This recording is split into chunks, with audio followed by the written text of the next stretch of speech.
নাম তার কমলা। দেখেছি তার খাতার উপরে লেখা। সে চলেছিল ট্রামে তার ভাইকে নিয়ে কলেজের রাস্তায়। আমি ছিলাম পিছনের বেঞ্চিতে। মুখের এক পাশের নিটোল রেখাটি দেখা যায়, আর ঘাড়ের উপর কোমল চুলগুলি খোঁপার নিচে। কোলে তার ছিল বই আর খাতা।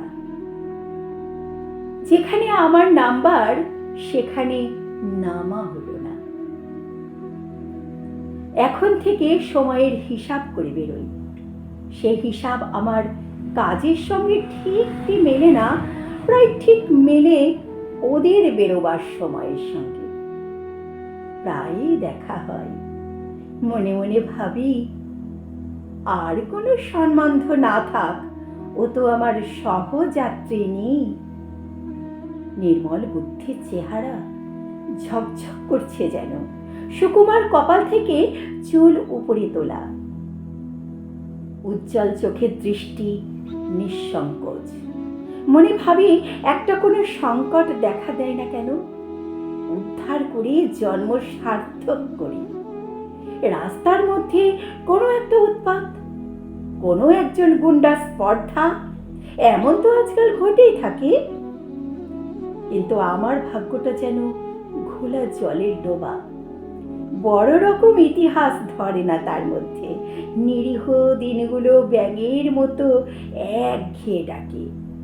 না সেখানে হাঙর কুমিরের নিমন্ত্রণ, না রাজহাঁসের। একদিন ছিল বেশ ঠেলাঠেলি ভিড়। কমলার পাশে বসেছে একজন আধা ইংরেজ। ইচ্ছে করছিল অকারণে টুপিটা উড়িয়ে দিই তার মাথা থেকে, ঘাড়ে ধরে তাকে রাস্তায় দিই নামিয়ে। কোনো ছুতো পাইনি, হাত নিষ্পিস করে। এমন সময় এক মোটা চুরুট ধরিয়ে টানতে শুরু করলে। কাছে এসে বললুম, হ্যালো চুরুট। যেন পেলেই না শুনতে। ধোঁয়া ওড়াতে লাগলেও বেশ ঘোরালো করে। মুখ থেকে টেনে ফেলে দিলাম চুরুট রাস্তায়। হাতে মুঠো পাকিয়ে একবার তাকালো কটমট করে, আর কিছু বলল না। এক লাফে নেমে গেল। বোধহয় আমাকে চেনে। আমার নাম আছে ফুটবল খেলায়, বেশ একটু চওড়া গোছের নাম। লাল হয়ে উঠল মেয়েটির মুখ। বই খুলে মাথা নিচু করে পড়ার ভান করলে। হাত কাঁপতে লাগলো। কটাক্ষেও তাকালো না এই বীর পুরুষের দিকে। আপিসের বাবুরা বলে, বেশ করেছেন মশাই। একটু পরেই মেয়েটি নেমে পড়ল অজায়গায়। একটা ট্যাক্সি নিয়ে চলে গেল। পরদিন তাকে দেখলুম না, তারপর দিনও না। তৃতীয় দিনে দেখি একটা ঠেলা গাড়িতে চলেছে কলেজে। বুঝলুম ভুল করেছি গোয়ারের মতো। ও মেয়ে নিজের দায় নিজেই পারে নিতে, আমাকে কোনো দরকারই ছিল না। আবার বললুম মনে মনে, ভাগ্যটা ঘোলা জলের ডোবা। বীরত্বের স্মৃতি মনের মধ্যে কেবলই আজ আওয়াজ করছে ঠাট্টার মতো। ঠিক করলুম ভুল শোধরাতে হবে এবার। খবর পেয়েছি গরমের ছুটিতে ওরা যায় দার্জিলিংয়ে। সেবার আমারও হাওয়া বদলাবার জরুরি একটা দরকার। ওদের ছোট্ট বাসা, নাম দিয়েছে মতিয়া। রাস্তা থেকে একটু নেমে এক কোণে গাছের আড়ালে সামনে বরফের পাহাড়। শোনা গেল, আসবে না এবার। ফিরবো মনে করছি। এমন সময় আমার এক ভক্তের সঙ্গে দেখা, মোহনলাল। রোগা মানুষটি, লম্বা, চোখে চশমা। দুর্বল পাকযন্ত্র দার্জিলিংয়ের হাওয়ায় একটু উৎসাহ পাই। সে বললে, তনুকা আমার বোন, কিছুতে ছাড়বে না তোমার সঙ্গে দেখা না করে। মেয়েটি ছায়ার মতো, দেহ যতটুকু না হলে নয় ততটুকুই। যতটা পড়াশোনায় ঝোঁক, আহারের ততটা নয়। ফুটবলের সর্দারের পরে তাই তার এত অদ্ভুত ভক্তি। মনে করলে আলাপ করতে এসেছি, সে আমার দুর্লভ দয়া। হায়রে ভাগ্যের খেলা! যেদিন নেমে আসবো তার দুদিন আগে তনুকা বলল, একটি জিনিস দেব আপনাকে, যাতে মনে থাকবে আমাদের কথা। একটি ফুলের গাছ। এক উৎপাত! চুপ করে রইলেন। তনুকা বললে, দামি দুর্লভ গাছ, এদেশের মাটিতে অনেক যত্নে বাঁচে। জিজ্ঞেস করলেন, নামটা কি? সে বললে, ক্যামেলিয়া। চমক লাগলো। আর একটা নাম ঝলক দিয়ে উঠল মনের অন্ধকারে। হেসে বললেন, ক্যামেলিয়া? সহজে বুঝি এর মন মেলে না?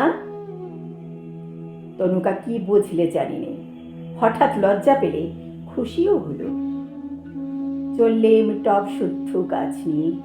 দেখা হলো পার্শ্ববর্তিনী হিসাবে সহযাত্রিনীরই সহজ নয়। একটা দোকামরা গাড়িতে টবটাকে লুকোলেম নাবার ঘরে। থাক এই ভ্রমণ বৃত্তান্ত, বাদ দেওয়া যাক আরো মাস কয়েকের তুচ্ছতা। পুজোর ছুটিতে প্রহসনের জবনিকা উঠল সাঁওতাল পরগনায়। জায়গাটা ছোট, নাম বলতে চাইনি। বায়ুদলের বায়ুগ্রস্ত দল এই জায়গার খবর জানে না। কমলার মামা ছিলেন রেলের ইঞ্জিনিয়ার, এইখানে বাসা বেঁধেছেন। শালবনের ছায়া, কাঠবিড়ালিদের পাড়ায় নীল পাহাড় দেখা যায় দিগন্তে। অদূরে জলধারা চলেছে বালুর মধ্য দিয়ে, পলাশ বনে তসরের গুটি ধরেছে। মহিষ চড়ছে হর্তুকি গাছের তলায়। উলঙ্গ সাঁওতালের ছেলে পিঠের উপরে বাসা বাড়ি কোথাও নেই। তাই তাঁবু পাতলেন নদীর ধারে। সঙ্গে ছিল না কেউ, কেবল ছিল সেই ক্যামেলিয়া। কমলা এসেছে মাকে নিয়ে। রোদ ওঠবার আগে হিমের ছোঁয়া স্নিগ্ধ হাওয়ায় শালবাগানের ভিতর দিয়ে বেড়াতে যাই ছাতি হাতে। মেঠো ফুলগুলো পায়ে এসে মাথা কোটে, কিন্তু সে কি চেয়ে দেখে? অল্প জল নদী পায়ে হেঁটে পেরিয়ে যায় ওপারে। সেখানে শিশু গাছের তলায় বই পড়ে। আর আমাকে সে যে চিনেছে তা জানলে আমাকে লক্ষ্য করে, সে না লক্ষ্য করে তাকিয়ে আছে আমার দিকে। ঠিক জানতে পারলাম আমাকে লক্ষ্য করে না বলেই। একদিন দেখি নদীর ধারে বালির উপর ওদের চড়ি ভাতি। ইচ্ছে হলো গিয়ে বলি, আমাকে দরকার কি নেই কিছুতেই? আমি পারি জল তুলে আনতে নদী থেকে, পারি বন থেকে কাঠ আনতে কেটে, আর তাছাড়া কাছাকাছি জঙ্গলের মধ্যে একটা ভদ্র গোছের ভালুকও কি মেলে না? দেখলেন দলের মধ্যে একজন যুবক, শর্ট পরা, গায়ে রেশমের বিলেতি জামা, কমলার পাশে পা ছড়িয়ে হাফানার চুরুট টানছে।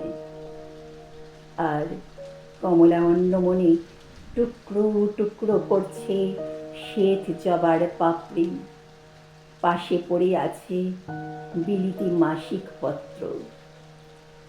মুহূর্তে বুঝলেন এই সাঁওতাল পরগনার নির্জন কোণে আমি অসহ্য অতিরিক্ত, ধরবে না কোথাও। তখনই চলে যেতেন, কিন্তু বাকি আছে একটি কাজ। আর দিন কয়েকেই ক্যামেলিয়া ফুটবে, পাঠিয়ে দিয়ে তবেই ছুটি। সমস্ত দিন বন্দুক ঘাড়ে শিকার ফিরি বনের জঙ্গলে, সন্ধ্যার আগে ফিরে এসে তবে দিই জল। আর দেখি পুরী এগুলো কত দূর। সময় হয়েছে আজ। যে আনে আমার রান্নার কাজ। দেখেছি সেই সাঁওতাল মেয়েটিকে, তার হাত দিয়ে পাঠাবো শালপাতার পাত্রে। তাঁবুর মধ্যে বসে তখন পড়ছি ডিটেকটিভ গল্প। বাইরে থেকে মিষ্টি সুরের আওয়াজ এলো, বাবু ডেকেছিস কেনে? বেরিয়ে এসে দেখি ক্যামেলিয়া সাঁওতাল মেয়ের কানে, কালো গালের উপর কালো করে আছে, আলো করে আছে ক্যামেলিয়া। সে আবার জিজ্ঞেস করলে, ডেকেছিস কেনে? আমি বললেন, এই জন্যে। তারপরে ফিরে এলেন কলকাতা।